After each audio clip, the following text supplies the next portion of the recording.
कर्माबाई के पास व्यवस्था नहीं है, वो चित्त का उत्साह है। और उत्साहित जब होता है ना व्यक्ति, तभी उत्सव होता है। फिर उसके बाद देह को स्नान की भी आवश्यकता नहीं है, उसका चित्त पवित्र है।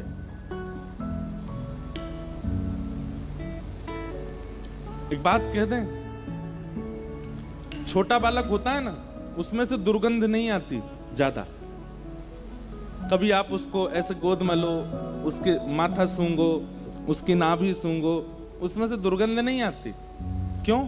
हमेशा उत्साहित रहता है, वो चिंतित नहीं रहता, वो प्रसन्न मुद्रा में रहता है, वो ज्यादा व्याकुल नहीं रहता।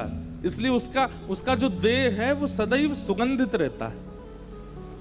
पर हम सबके अंग प्रत्यंग कहीं ना कहीं दुर्गंध युक्त क्यों हो जाते हैं? ये इस बात का प्रमाण है कि हमारे चित्त में उत्सव नहीं है।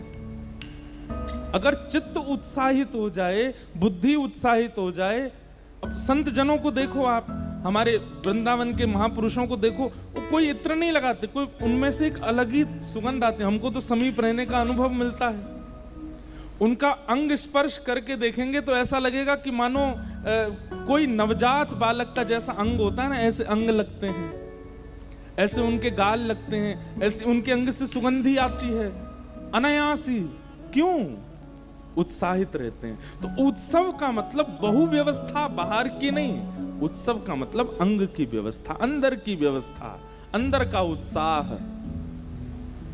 और ब्रजमंडल में कृष्ण जन्मोत्सव पर अरे ठाकुर जी हो गए, अब बाहर की व्यवस्था जमाने में नहीं लगे हैं लोग। ठाकुर जी के जन्म होते ही उत्सव प्रारंभ हो गया।